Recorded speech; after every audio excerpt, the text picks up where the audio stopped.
Dans les métiers de la thérapie et de l'accompagnement, on sait très bien qu'on passe toute notre vie à nous former et on se forme toujours sur la même chose, notre posture, nos compétences à nous dans le cadre du travail.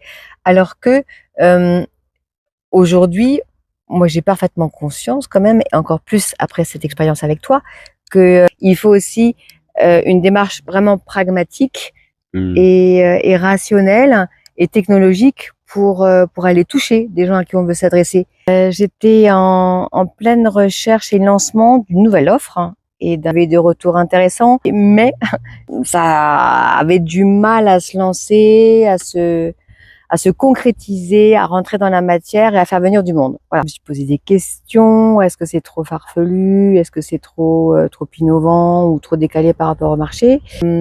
Il y a à un moment donné quelque chose de rationnel aussi à envisager dans le développement d'une offre, même si elle semble poétique, sensible, vivante, etc. C'est un petit peu déstabilisant de se dire, enfin quand tu me disais, on va revoir ton offre, ça me blessait un peu. Il y a déjà la peur de perdre son identité parce qu'on y met beaucoup de soi dans les métiers de l'accompagnement et du coaching. Du coup, je vois pas comment quelqu'un va me dire, bon, non, on va le faire autrement, on va le travailler autrement. Donc là, il y avait une forme de prudence de ma part ou de méfiance. Et en fait, je trouve que ce qui s'est mis en place avec toi, pour moi, je l'ai vécu comme étant quelque chose de très ludique, de très, c'est une montée en puissance et en challenge, mais douce. Stimulante. Il y a quelque chose de vivifiant dedans. Moi, ça m'a déjà enlevé une épine du pied d'un point de vue méthodo pur, parce que souvent, on veut faire énormément de choses sur un atelier d'une journée ou de 2 jours.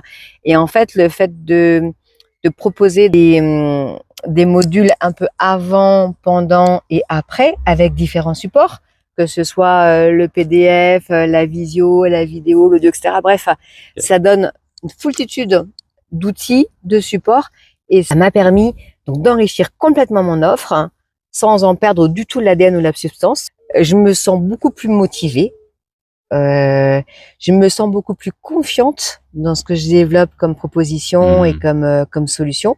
Il y a un retour que toi tu fais, qui est très intéressant parce que toi déjà tu le mets en lumière, tu mets en lumière ce qui est juste, parce que le fait d'utiliser aussi l'outil de ChatGPT, merci, parce que déjà je connaissais pas du tout avant, donc ça m'a permis de le découvrir.